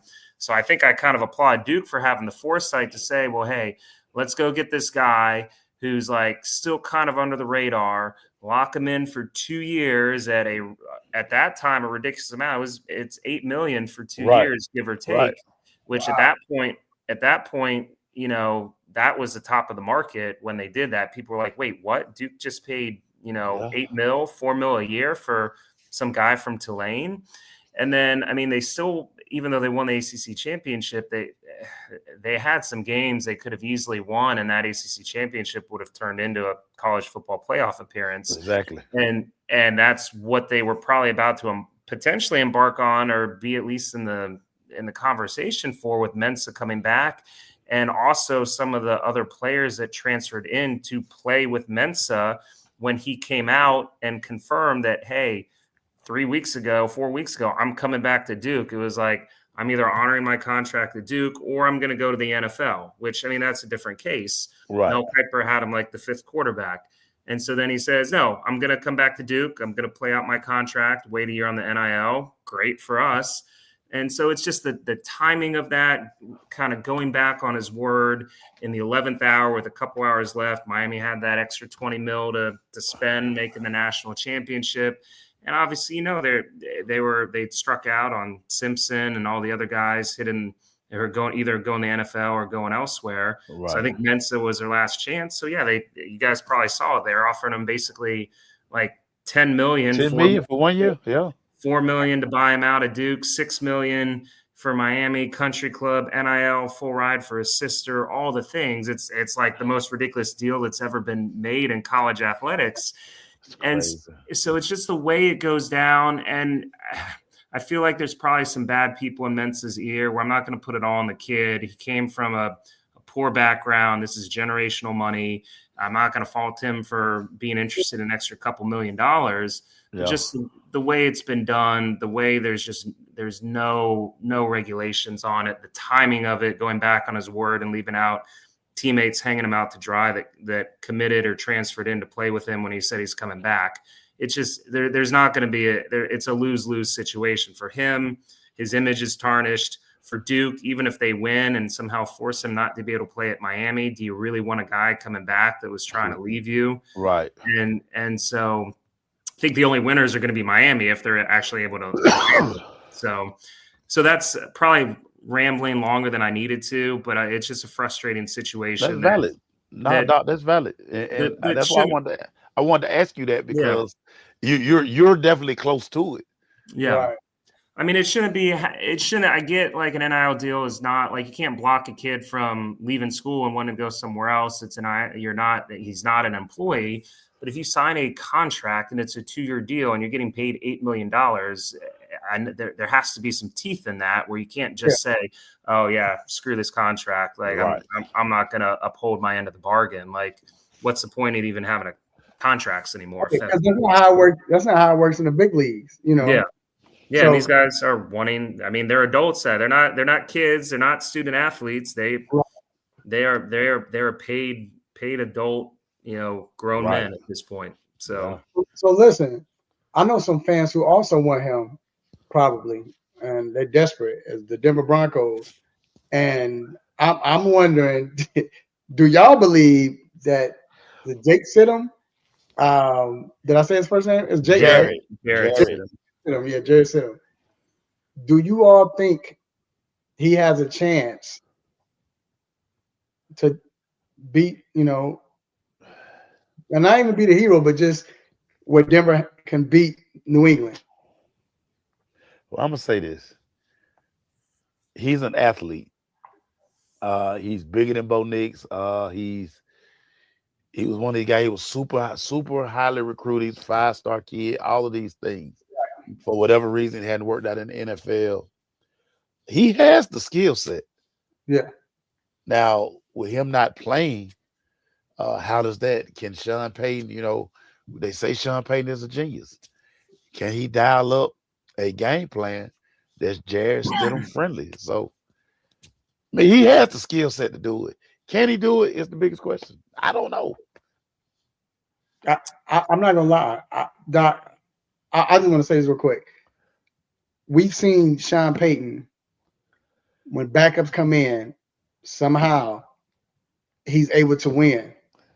He knows how to draw a game plan where they use all the strengths of the backup, but at the same time where he's tame, but he's not. You know what I'm saying? Like he's not where all right, we just gonna throw screenplays and no. He uses his strength.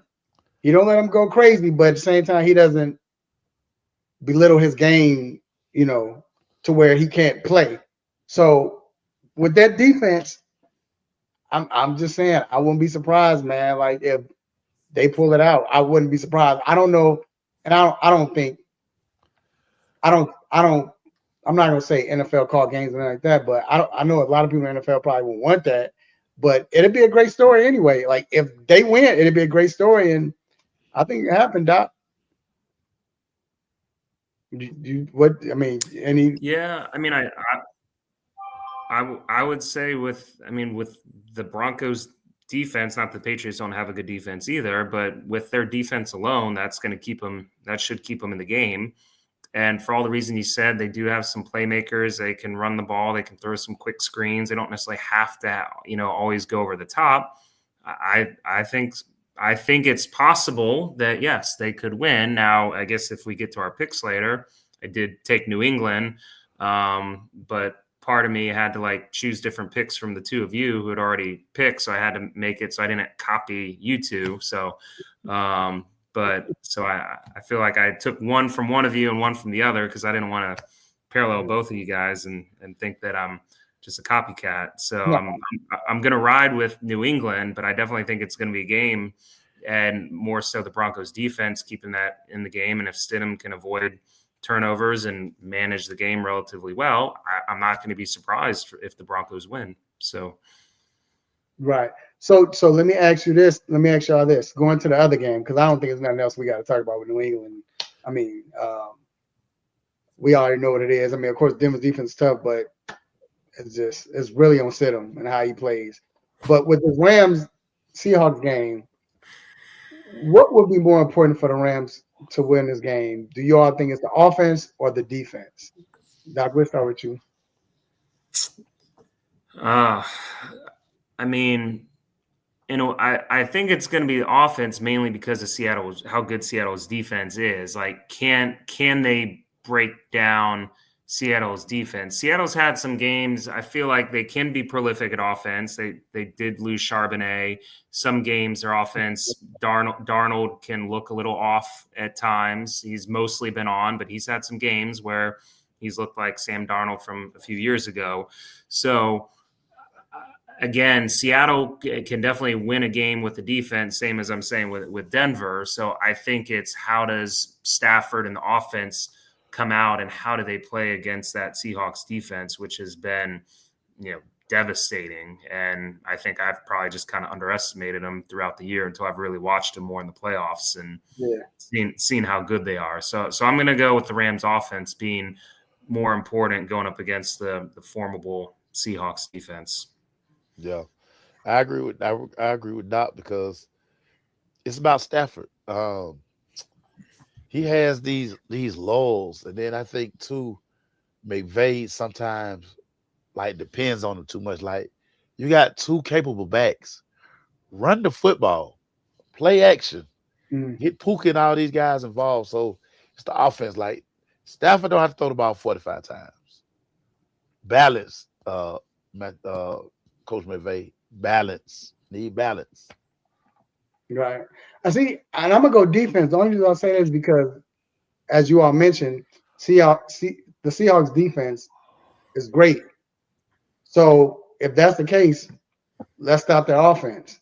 They don't have Chardonnay, so now let's stop their offense. If they're able to get pressure on Donald, as you mentioned, Doc, we know Donald gonna have one of those games, and it's never like he might throw one interception with 3 touchdowns. No, he reminds me of I'm not saying the type of player, but the way his games go. A Rex Grossman. Rex Grossman was like either feast or famine. Like you're gonna throw 3 touchdowns, no interceptions, but if he throws an interception, he's throwing 2 more. He's gonna fumble. It's gonna happen. Like so, I believe the Rams defense needs to step up, get that in his head because we saw it last year in the playoffs when they played the Rams. Who they play? Did they play the Rams? It was the Rams. Yeah, when they played the Rams, and they sacked Darnold and they picked him off, all that good stuff. Yeah. And he just had it just went down from there. So I believe if their defense is able to get him and stop him like that and, force turn of 1 turnover, get him antsy in the pocket, it's a wrap. Yeah. So yeah, I go with that. And then last question I have is, Maceo, can the Seahawks win another shootout with the Rams? I just feel like it's going to be so much pressure on. How does Sam Darnold handle the moment? I think that's going to be so key to this game. Can the coaching staff get him off to a good start? Can they get him comfortable? He needs to be comfortable. He don't need to feel like all of the pressure is on him to win this game because we know that when he starts feeling that way, you just talked about it, turnovers come in bunches for him. Mm-hmm. Can they get him comfortable enough in this game to where he's like, okay, I don't have to do too much. I got a great defense. Hey, throw the ball away. Let's get out the field. Let's punt. Let's flip the field. Let's not do all the crazy stuff that all these coaches been doing lately. All this going for it on 4th down. These coaches is analytics. These coaches. Yeah. But for the Seahawks, they gotta keep Sam Darnold comfortable and ahead of the chains the entire night. Right. So yeah, do you feel the same, Doc? Or yeah, I do. I mean, I think if they get to him and can rattle him, then he can unravel. So, and we've seen it. I'm not saying he's going to. I never want see someone necessarily fail. But yeah, I think if they can get enough pressure on him and make him make some mistakes, that's going to go a long way. Yeah. I think that I'll make it short. The thing that's going to help Seattle and help Darnold is the fact that they're at home. And with them crazy, the 12, whatever they call them, 12. The 12s. The fact that he's at home, that should boost them up. We saw the last time they played the Rams, and they did have a shootout in the second half, and they end up going for 2 and winning it. I think that might be the thing that can lift them past the Rams just because of that. But losing Chardonnay, that's huge, dog. It's huge. Because he was that when they got within the 10-yard line, within the 10-yard line and closer, he always scored. That's why you never see I can't think of his name right now, but Walker, Kenneth there because you had him. He knew how to get to the end zone. It was like a magnet to the end zone. So, all right, quickly, I just want to pick. Doc, you got New England and Rams, right? Or Seattle? You got New England, Seattle. Yeah. Mace, who you got? I got New England and the Rams. Okay, I got. Hey, I don't care because I played last week. I got Denver and Seattle, going. It's so funny. I went 0-7. I went 0-4. Doc went 2-2. Mace with 3-1. So it's getting close. I didn't do the I didn't put the scores up or whatever, or the win total. I'll put that up later in the week. I'll share on Facebook, but on social media. But Doc, we definitely appreciate you, man, and have a great week. And we'll see you next week. All right, fellas. Have a All good right, one. Doc. All right. Mace, we're gonna go quickly, man. I know we up against it. I want to know the question of the night. Question of the night. Who are your favorite unsung heroes or players, or who is that player who provided that clutch moment when needed in a pivotal championship game that was unsung, that you didn't expect? Oh man, Your favorite. Who was the guy? I'm gonna start with one of my favorite guys ever. Didn't like it when they first brought him here, but I'm glad they did. Terry Pendleton. I think Terry Pendleton changed the mindset of the Atlanta Braves when he came in. He brought a toughness. He brought a championship pedigree, and we instantly became a better team with TP at third base. It was his clutch hitting. It was his timely defense, and you always saw him like motivating the team. He was just so pivotal. I can remember when we signed him, I was like, why we signed the old ass Terry Pendleton? And his impact was so immediate. He hit for average. He would hit these home runs. You just sitting there like, this joker here is a baller. So I really feel like TP became he probably one of the greatest signings the Atlanta Braves ever did to bring in, because I think he was the one that made us a championship. Like he the reason in '95 we get over the hump. I'm gonna do one too, as far as close to home, and he didn't do much in a regular season to make you wow or anything, but he always had big games when the other guy needed a little help, and it's John Paxson.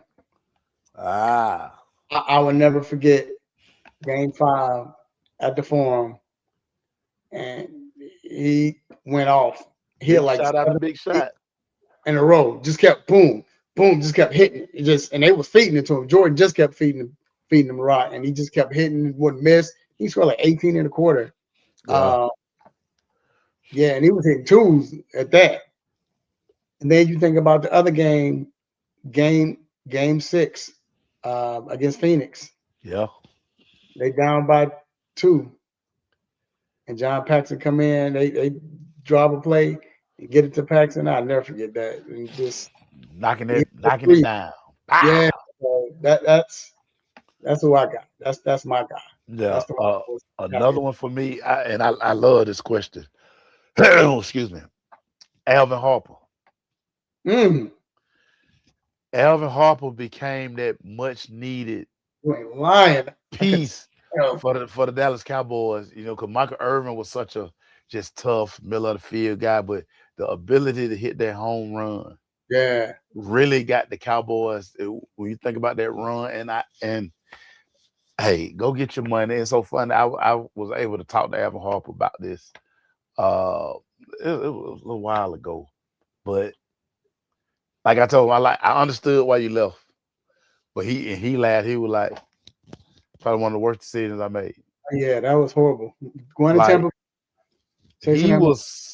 He was so clutch for the Cowboys. He really widened out the offense because of him being able to hit that post.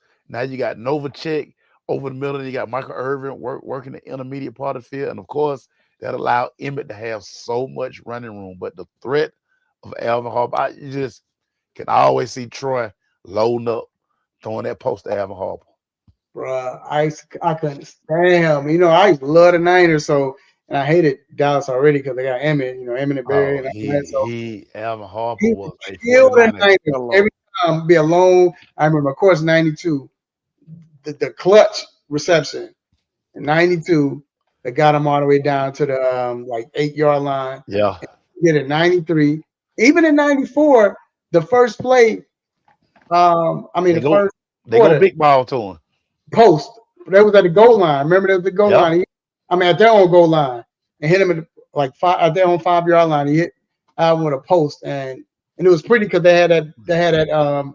It was behind the offense. The camera would show that play, and the ball was perfect to him. Just he run it like Alvin Harper was that dude. That's a real good one. Man, Alvin Harper was like, I was like, I know you're going to get the money, dog. You're not a number one receiver, man. You not. Yeah. You're a complimentary guy. I'm gonna tell you another one. Who was one I hated the Bad Boys, but I couldn't help but you couldn't help but to like this dude because he was stubby. His form was he had a type of shot where you might twist your ankle because you don't know when he's jumping. He's so off. It don't look right, but the microwave dog. The microwave dog, Vinny Johnson, baby. Look like he done smoked about 4 Newports before he checked in. It'd be off just the way he'd shoot. He'd go off the wrong foot and shoot a jumper. You'd be like, it don't even make sense how you look, because he didn't mess you up. You didn't jump. You didn't hit your head on his chin because you trying to time the jump and he not jumping the right way. And man. But Microwave was that guy. You needed a bucket, man. That dude could get his jump off every time, no matter what. It was like right. So but that's what I got, man. But I like that album. Man. I didn't like I said, I never was a fan of him. But when I go back and I look back, and it was like, man, that's like, they got lucky by winning, and they got lucky by winning in 80 and 95. I ain't gonna say lucky. They won in 95. They probably got lucky because 49ers got beat by Green Bay, and Green Bay shocked the 49ers. Yeah. Alvin Harper was Brett Favre. Yeah, but Alvin Harper was the one that was dominating the 49ers. That was, as good as Irvin was, it was Harper who would blow. Because to be honest, Emmett wouldn't really get over 100 like that against the 49ers. But Harper was the one that would kill him every time. Stretch him out, big play after big play after big Perfect. play. Yeah. Irvin, you got big play Harper, then you got Emmett, you got no offense. Yeah, offense was crazy, dog. It was crazy. Constructed, man. I hate that. I can say that now, but anyway, man. All right, man. Well, look, good show, great show. Definitely have fun tonight. And good to be back. Good to be back. Good to be back. Yes, sir. And look, y'all hear this music? I already know what it means. It means that it's time to let you go. But before we let you go, we got a couple of shout outs, and stay tuned because you might be one of them. First off, we're going to shout out to the Almighty God for giving me this platform to do what I do, say what I say, to make you all happy, upset, mad, want to give me the stop it button. God, I appreciate it. Also, I got to thank my dog, Mace. Glad to have you back, dog. Anything you got to baby, we up. Baby, we up. Baby, we up. Yes, sir. 2 weeks. Super Bowl. We are so up. We are so up. In fact, and shout out to G, man. G's gonna be with us. That's you just don't. Y'all don't know. That's anyway. Right. Anyway. Technical director. Yeah. Also, shout out to Dr. Fowler for coming on, like always, man. Doing this thing, shout out to him. And shout out to D-Led, D Orlando Ledbetter, man, for giving us a real one, man. A real one, dog. A real one. Real one. Giving us those tools and all that, letting us know ins and outs of what's going on. We appreciate him for that. And shout out to everybody who's in the chat room, man. Shout out to even Justin, man. Even try to give us some knowledge. I shout like you talking sports, but shout out to him, man. Also shout out to Greg. Shout out to Juan. The gang. Shout out to Vince. Shout out to Jacob. And Marlon. Always, man. The game. And then also I want to Shout out to my lovely children, my nieces, nephews, aunties, uncles, brothers, sisters, cousins, grandparents, play cousins. Hey, let family know that you love them. Love on family. Love them while they still feel it. Love them while they feel alive. Mace, what you always say? It don't cost you nothing to be a good person, everybody.